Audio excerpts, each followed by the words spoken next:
그래서 결론은 재신청이 가능하냐? 라고 하면은 기본적으로는 재신청에 문제가 없다. 시간적인 제약이 있는 분들 빼고는 문제가 없다.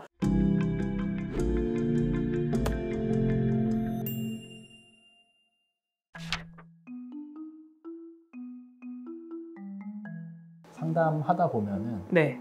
예전에 개인회생 진행한 적이 있는데 재신청 가능하냐 이런 문의들도 있잖아요. 그게 이제 불가능한 사유가 따로 있을까요? 그 변호사님도 개인회생이나 개인파산 상담을 많이 하시잖아요. 네. 그러면은 재신청하고 싶다라고 문의하시는 분들의 비중이 어느 정도 되시는 것 같아요? 10%? 10% 정도? 맞아요, 맞아요. 20% 정도 되는 것 제가 같아요. 느끼기에도 10%에서 20% 정도 되시는 것 같은데 우리가 또 재신청 전문 펌 아닙니까? 그죠? 예. 재신청을 굉장히 잘 마무리를 해드리기로 좀 입소문이 나 있는 이제 그런 사무실인데 제가 지난번에도 말씀드렸지만 원래 성형외과도 재수술 전문이 이제 권위자들이거든요. 네.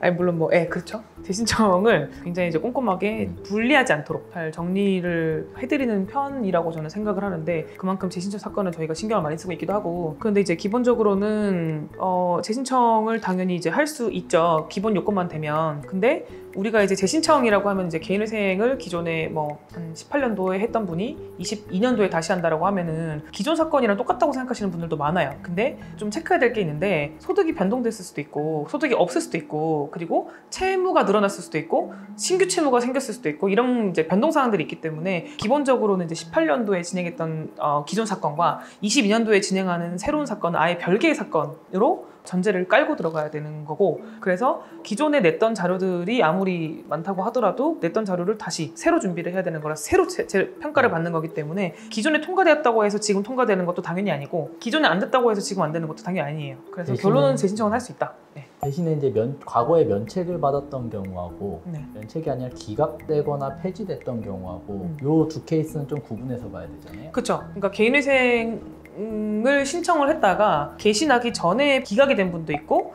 인가 후에 잘 갚다가 이제 폐지가 된 분도 있고 그리고 아예 잘 다 갚아서 면책이 된 분도 있단 말이에요. 그러면 이제 기각이 됐거나 폐지가 된 분은 다시 재신청을 하는데 시간적 제약이 없어요. 언제든지 재신청을 할 수가 있어요. 근데 개인회생을 해서 잘 갚고 면책이 되신 분들은 면책 후 5년간은 재신청을 못하기 때문에 그 이후에 과도한 채무가 생겼다고 하더라도 5년을 기다렸다가 이제 신청을 하셔야 되죠. 개인 파산의 경우에는 7년입니다. 그러니까 면책받고 7년간은 개인 파산 재신청을 할 수가 없어요. 서울회생법원 실무준칙에 보면 네. 과거 뭐 사건 기각되거나 폐지됐을 때 좀 이런 부분들은 봐야 된다 뭐 이런 내용들이 있는데 한번 설명해 주시면 좋을 것 같거든요. 실무 준칙상으로는 좀 전에 왜 기각되는지 그 기각 사유를 좀 봐야 된다라는 뭐 그런 이제 준칙이긴 한데 사실 이거는 이제 서울회생법원이 아니라고 하더라도 어떤 법원이든지 기각됐다가 재신청을 하시는 분들은 과거에 대체 왜 기각이 됐는지를 살펴보는 경우들이 대부분이에요. 왜냐면은 이 사람이 보정을 하기 싫어서 뭔가 숨기는 게 있어서 개인회생이 기각된 건지 아니면은 단순히 자료 준비가 좀 미흡해서 기각이 된 건지 이런 것들을 지금 회생위원은 모르시기 때문에 과거에 대한 기록을 많이 물어보시는 경우들이 많죠. 그래서 그런 부분을 저희가 또 꼼꼼하게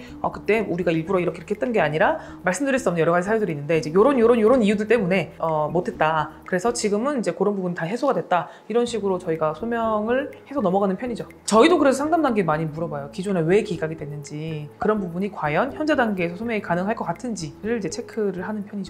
과거에 채무자가 책임질 수 없는 사유, 예를 들어서 나는 계속 돈을 열심히 벌어가지고 갚으려고 했는데 회사가 망했거나 아니면은 해고를 당했어요. 네네네. 이런 경우로 이제 폐지되신 분들도 있고 네. 이런 경우는 좀 뭐 달라지는 게 있을지.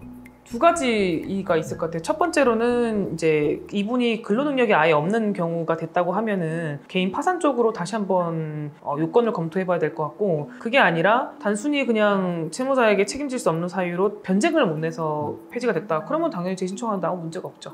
그러면 요 이제 청산 가치 때문에 또 문제가 됐던 경우들도 있잖아요. 네네네. 변제금을 못 낸 분들 중에서. 네네네. 요 경우에는 조금 다르게 봐야 되죠. 그러니까 이런 거죠. 예를 들어서 예전에 개인회생을 했을 때는 청산 가치가 5천만 원이 나왔어요. 근데 지금 재신청을 할 때 제가 새로 봐야 된다 그랬잖아요. 그럼 새로 볼 때는 이 사람이 재산이 이제 3천만 원밖에 없는 거예요. 그럼 원래는 3천만 원 기준으로 청산 가치를 상정하는 게 맞는데 그러면 이제 채권자들에게 너무 불리하니까 기존의 그 청산 가치만큼을 반영해야 된다라고 이제 하는 경우도 있어요. 근데 이거는 이제 100% 그렇다는 건 아니고 이렇게 까다롭게 보는 곳도 있다라는 차원에서 이제 안내를 해드리는 거기 때문에 이제 과거에 개인회생을 했던 분 중에서 청산 가치가 좀 잡혔던 분이라면 지금 내가 그 돈 다 쓰고 없으니까 괜찮겠지라고 생각하시면 조금 오해다, 잡힐 수 있다. 라고 이해하시면 될 것 같아요. 그러니까 청산 가치라는 것들이 굉장히 이제 실물 자산을 꼭 말하는 건 아니고 좀 추상적인 개념도 저기 포함된 개념이기 때문에 그런 부분만 참고로 알고 계시면 될 것 같아요. 그래서 결론은 재신청이 가능하냐라고 하면은 기본적으로는 재신청에 문제가 없다. 시간적인 제약이 있는 분들 빼고는 문제가 없다. 시간적인 제약이 있는 분들은 이제 개인회생을 진행했던 분, 개인 파산을 진행했던 분 이런 분들은 이제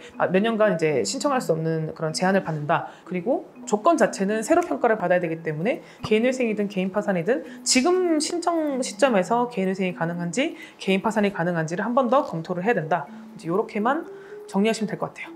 네, 이상입니다.